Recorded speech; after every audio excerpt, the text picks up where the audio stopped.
Yo guys, ketemu lagi dengan kita di sini ya, masih di segmen Sekelebat Info, di mana nanti di sini kalian bisa dapetin info terbaru dan terpanas tentunya guys. Oke, hari ini di tanggal 19 di bulan Juli 2023. Dan seperti biasa, tidak bosan-bosannya kita selalu ingatkan ya buat teman-teman semua untuk selalu mematuhi protokol kesehatan dimanapun kalian berada ya, apalagi kalau di keramaian. Karena di luar sana banyak sekali guys virus-virus dan juga penyakit ya yang mengancam kesehatan kita guys. Oke, kita lihat bagaimana update dari global crypto market cap seperti yang terlihat ya dari data coin market cap di sini menunjukkan adanya penurunan di 0,82% dan tentu saja ini adalah kontribusi dari Bitcoin dan juga teman nongkrongnya ya. Di sini ada Bitcoin dalam waktu 24 jam mengalami penurunan di 1,3% ya. Kemudian untuk Ethereum juga turun di 1,18%.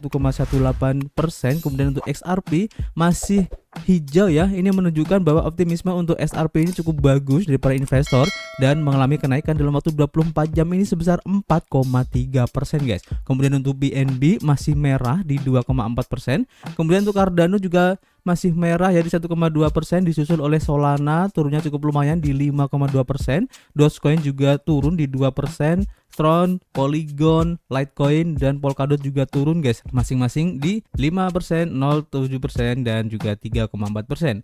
Dan rata-rata kalau kita lihat di sini ya, sepertinya pergerakannya cukup lumayan lebih buruk ya kalau kita bandingkan dengan Bitcoin. Dan rata-rata di sini untuk altcoin tuh perubahannya cukup lumayan ya, antara 2 sampai 3% guys. Kemudian kalau kita lihat bagaimana perubahan yang terjadi ya dari chart Bitcoin seperti yang terlihat di sini untuk time frame daily-nya. Untuk close candle-nya kemarin memang di bawah titik support di 30.000 ya, dan sebenarnya itu kurang bagus kalau menurut saya pribadi.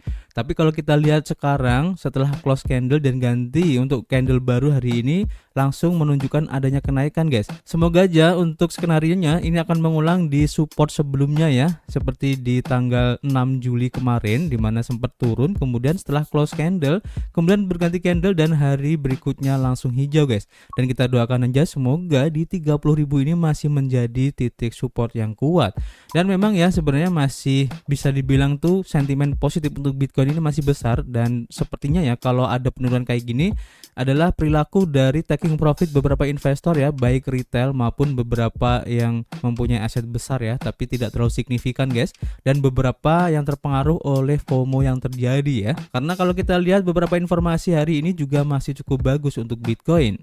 Seperti yang kita lansir ya dari harian Cointelegraph, jadi meskipun harga dari Bitcoin turun di 29,5k untuk dolarnya ya, tetapi untuk data on-chain mencerminkan minat investor yang terus meningkat guys. Jadi harga Bitcoin turun di bawah 30.000 dolar ya hari ini, tetapi aksi harga pasar kepiting baru-baru ini juga didukung oleh aktivitas investor yang menarik secara on-chain. Harga Bitcoin turun di bawah 30.000 dolar ya pada tanggal 18 Juli yang mengingat perkembangan bulan lalu. Investor retail mungkin tidak menyangka ya, tetapi apakah pergerakan turun hari ini menunjukkan perubahan tren yang akan datang? Jadi untuk mendapatkan sisi positifnya terlebih dahulu ya, harga Bitcoin masih mencoba membalikan level di 30.000 dolar ya ke support setelah sekitar 10 kali percobaan sejak April tahun ini, tetapi harga terus menemukan pembeli di kisaran 28.000 dolar guys hingga di 25.000 dolar yang tampaknya dilihat oleh para pembeli sebagai zona akumulasi. Data on-chain dari Glassnode Bitcoin Accumulation Trend Score mendukung sentimen ini ya, dan bisa menjadi hal yang positif guys. Tergantung pada bagaimana investor itu melihat ya sesuatu, mengingat perilaku investor itu pada harga di 30.000 dolar untuk Bitcoin mencerminkan perilaku akumulasi yang sama ya, yang terlihat pada zona di harga 28.000 dolar hingga di 24.000 dolar yang mendekati level terendah di 16.000 dolar guys. Menurut data dari Glassnode juga ya, skor tren akumulasi yang mendekati 1 menunjukkan ya bahwa secara agregat entitas yang lebih besar atau sebagian besar jaringan ini sedang melakukan akumulasi guys. Dan nilai yang mendekati 0 menunjukkan bahwa mereka sedang mendistribusikan atau tidak melakukan akumulasi. Seperti yang terlihat ya dari data Glassnode di gambar ini guys. Pada dasarnya ya, pembeli sangat terakumulasi dari November 2022 kemarin hingga Desember 2022, dan mereka adalah akumulator berat dari Maret hingga April 2023 ketika Bitcoin merebut kembali di 30.000 dolar. Dan metrik menunjukkan bahwa mereka melakukan hal yang sama pada bulan Juli ketika Bitcoin menaklukkan resistensi di $30.000 ya, atau menerima dorongan dari semua berita ETF dan XRP SEC. Aksi harga saat ini dan data pasar derivatif juga menunjukkan bahwa Bitcoin berada dalam pasar yang lagi crab atau akumulasi ya, di mana harga tetap terikat pada kisaran dan berkonsolidasi ya untuk jangka waktu yang lama, seperti yang ditunjukkan oleh analis J-Labs yaitu JJ The Janitor minggu lalu, di mana untuk support kuat melalui level $32.000 akan mengkatalisasi pengisian celah CME dari era kehancuran Luna Terra kemarin guys. Dari perspektif struktur pasar mingguan Bitcoin, level $30.000 adalah titik pivot penting yang telah berfungsi ya sebagai support dalam siklus pasar bullish yang sebelumnya, yang sekarang menjadi resisten ya. Namun penembusan di atas level tersebut pada dasarnya akan menetapkan level tertinggi ya, yang lebih tinggi pada kerangka waktu yang lebih panjang dan menjadi konfirmasi pembalikan tren di mana titik resisten berikutnya berada di sekitar level 37.000 guys. Aktivitas trader di pasar derivatif adalah faktor lain yang berkontribusi ya pada pasar yang lagi akumulasi saat ini guys, dan pendanaan yang lagi turun merupakan minat terbuka relatif tidak terdengar, dan selain para pedagang eceran yang mencoba untuk melakukan penembusan long dan pengujian ulang ya support yang lebih rendah, atau penembusan short dan likuidasi dalam kedua kasus tersebut. Lonjakan yang berarti dalam metrik ini yang akan menginspirasi keyakinan bahwa harga sedang berada di ambang penembusan besar-besaran masih belum muncul guys. Tentu saja ya untuk di XY turun di bawah 100 minggu lalu guys, tetapi ini mungkin lebih terkait dengan investor yang bereaksi ya terhadap langkah positif dari The Fed terhadap inflasi dan kerangka waktu yang terlalu ketat ya untuk mengharapkan reaksi besar-besaran dari Bitcoin dengan segera guys. Aksi harga bursa kripto berjangka menyoroti posisi long dan juga short mencoba mendahului penembusan harga, dan bahwa mereka tidak terlalu berhasil dalam jangka pendek ini. Meskipun pergerakan harga jangka pendek untuk Bitcoin dapat menimbulkan kekhawatiran ya di kalangan investor baru dan pedagang harian, perspektif on-chain tetap cukup menarik guys. Pada saat yang sama ya, metrik total saldo di alamat akumulasi juga telah melanjutkan tren naiknya sejak 16 Maret ketika harga Bitcoin diperdagangkan pada harga $25.000 guys. Jadi cukup menarik ya kalau melihat antusiasme ataupun optimisme dari para investor ya, baik yang kecil maupun yang besar, dan ini terlihat dari beberapa data yang ada, sehingga ini menunjukkan bahwa mereka masih optimis terhadap Bitcoin ini meskipun ada penurunan, tapi justru dengan adanya penurunan itu, ini adalah waktu yang tepat untuk bisa serok bawah lagi guys. Ini keren ya. Nanti kita akan update lagi, dan kita langsung menuju ke informasi berikutnya. Kita lansir dari harian Watcher.guru ya, di mana di sini diinformasikan bahwa anggota Kongres Amerika Serikat yaitu Torres mendesak ketua SEC untuk menghentikan tindakan keras ya terhadap kripto guys. Jadi ini tanggapan ya dari Gary Gensler yang bisa dibilang itu kurang setuju dan sempat marah ya dengan keputusan yang diambil oleh hakim kemarin yang memutuskan bahwa XRP bukanlah sekuritas guys. Jadi SEC telah cukup ketat dalam tindakan terhadap industri kripto ini, dan SEC telah mengajukan tuntutan hukum ya terhadap dua pemain kripto terbesar yaitu Coinbase dan juga Binance. Selain itu ya, komisi tersebut juga mengklaim bahwa banyak aset kripto adalah sekuritas.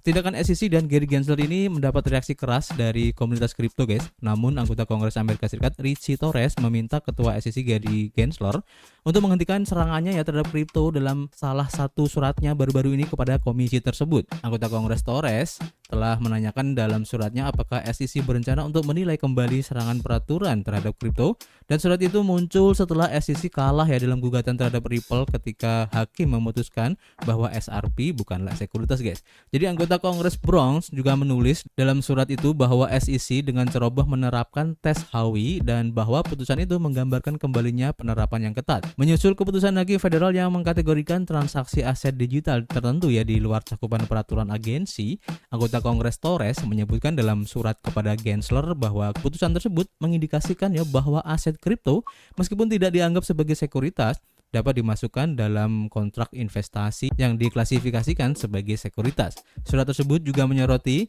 apa yang ditemukan hakim sebagai kesalahan dari kegagalan SEC untuk memberikan pemberitahuan yang adil kepada industri, dan surat itu muncul pada saat ada ketidakpastian peraturan mengenai kripto di Amerika Serikat guys. Jadi semakin menarik ya mengikuti perkembangan antara SEC dan juga XRP ini guys. Kita lihat aja nanti perkembangan seperti apa, nanti kita akan update ya. Kemudian kita lanjut ke informasi berikutnya ya. Kita lansir dari harian The Daily Hodl, dan di sini diinformasikan ya bahwa IMF guys ini mendesak mata uang fiat di dilindungi dari kripto guys, dan mengatakan aset digital itu tidak boleh diterima sebagai alat pembayaran yang sah. Jadi Dana Moneter Internasional atau IMF mengatakan bahwa mata uang fiat yang berdaulat harus selalu dihargai dan dilindungi dari aset kripto. Dalam postingan blog IMF yang baru, Bank Global mendorong negara-negara untuk menjaga integritas sistem keuangan mereka untuk mencegah mereka ya digantikan oleh aset kripto guys. Sebenarnya hal ini bukanlah hal ataupun sesuatu yang baru ya, karena tentu saja IMF tidak akan menyetujui ya ataupun mendukung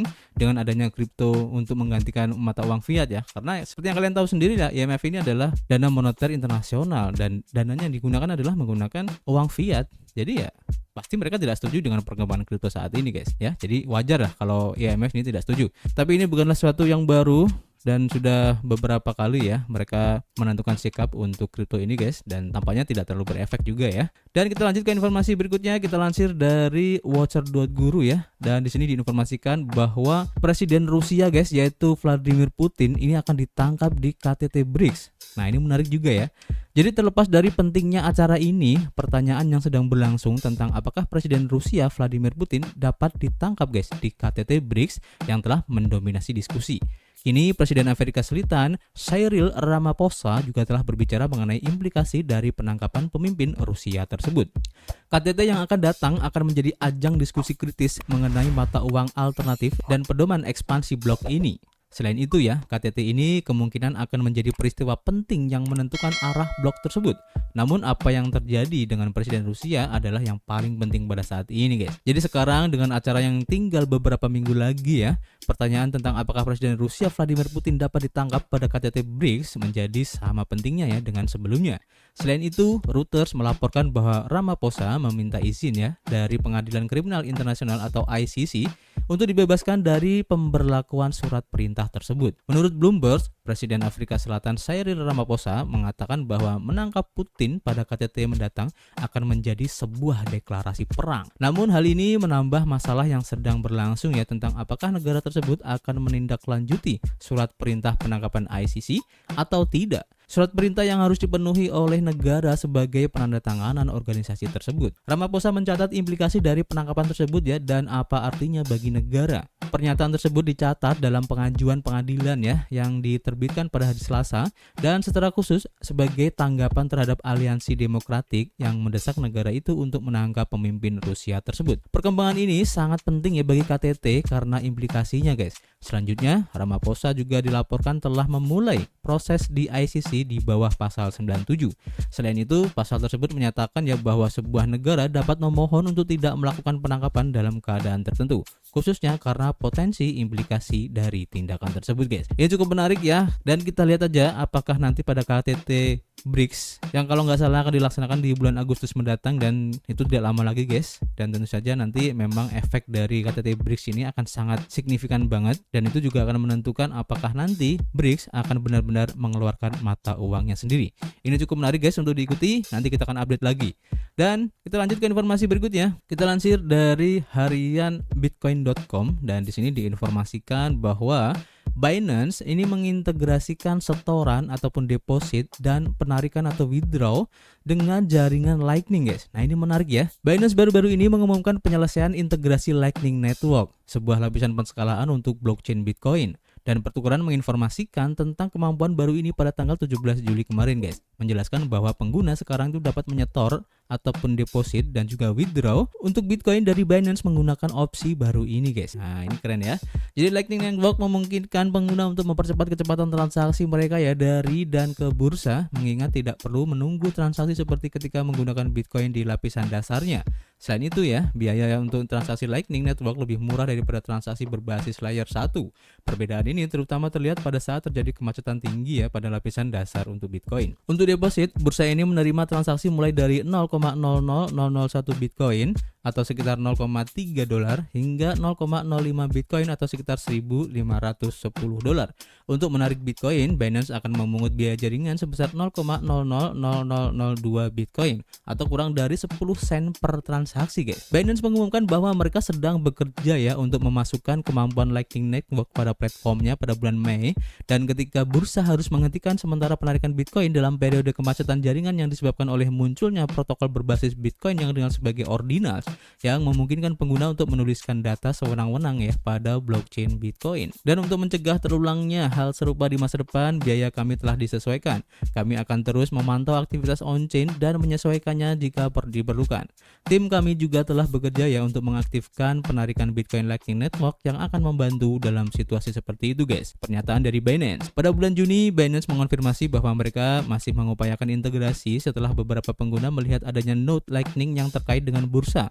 Namun Binance memperingatkan bahwa masih banyak pekerjaan teknologi yang harus dilakukan dan berjanji untuk menawarkan pembaruan ketika tugas integrasi selesai. Changbeng Zhao sebagai CEO dari Binance telah menyatakan sebelumnya ya bahwa implementasi Lightning Network lebih rumit daripada yang terlihat karena pembuatan faktur sesuai permintaan yang ditampilkan oleh Lightning Network yang berbeda dengan alamat yang dibuat sebelumnya guys. Nah ini menarik ya.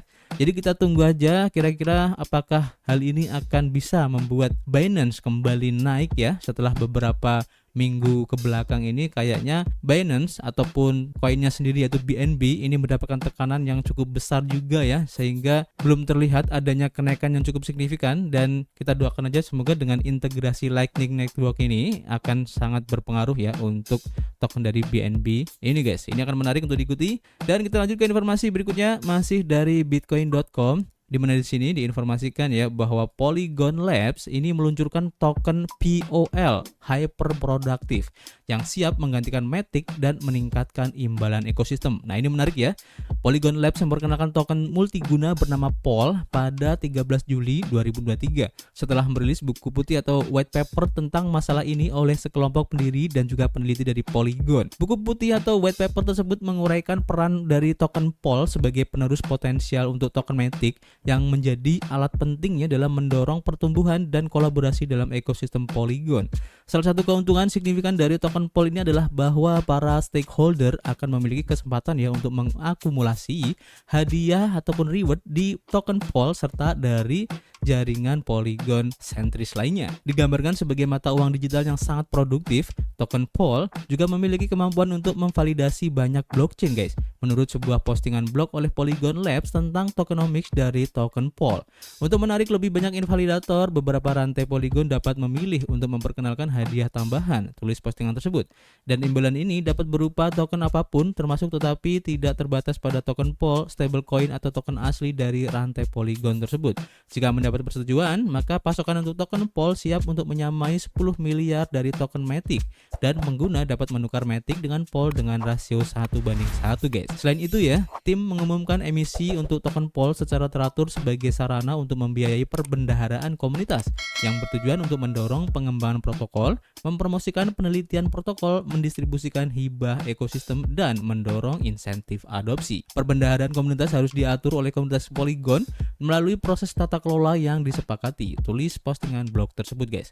Pemegang ataupun holder dari token Matic akan diberikan jangka waktu untuk menukarkan token Matic dengan token POL. Dengan Polygon Labs merekomendasikan jangka waktu 4 tahun atau lebih. Sebagai penutup, tim mengindikasikan bahwa transaksi dapat dimulai dalam beberapa bulan jika komunitas mendukung proposal ini guys. Jadi kita tunggu aja apakah token POL ini akan benar-benar diterima oleh masyarakat ya untuk menggantikan token Matic ke depannya. Dan tentu saja token POL ini mempunyai kelebihan-kelebihan ya jika dibandingkan dengan token Matic sebelumnya. Kita akan nantikan apakah akan berhasil, nanti kita akan update lagi guys. Dan untuk informasi yang terakhir ya, kita lansir dari Cointelegraph, di mana di sini diinformasikan untuk institusi Valkyrie ya, ini akhirnya masuk dalam daftar pembuatan untuk peraturan Nasdaq SEC dalam hal spot Bitcoin ETF guys. Nah ini menarik ya. Jadi SEC telah menerima pengajuan ETF Bitcoin Valkyrie untuk ditinjau dan ETF ini akan diperdagangkan dengan kode BRRR yang mengacu pada meme populer di komunitas Bitcoin guys. Jadi setelah kemarin untuk BlackRock juga setelah ditinjau ulang ya oleh SEC dan sekarang pun Valkyrie juga ditinjau ulang. Dan kita tunggu aja kira-kira nanti keputusan seperti apa yang akan diambil oleh SEC ini. Kalau memang benar seperti yang dikatakan oleh mantan CEO dari SEC ya, yang berkata bahwa SEC kayaknya bakal tidak akan menolak ya untuk menyetujui aplikasi dari spot Bitcoin ETF ini akan sangat menarik guys ke depannya karena sangat berpengaruh untuk adopsi kripto khususnya untuk Bitcoin ke depannya guys. Jadi kita tunggu aja nanti seperti apa untuk update-nya. Nanti kita akan update lagi guys untuk informasi-informasi yang menarik lainnya. Dan seperti biasa kita masih menunggu kritik dan saran kalian di kolom komentar ya. Nanti kita bisa ngobrol banyak di dalamnya. Dan yang pasti kita akan ketemu lagi guys di informasi berikutnya. Peace.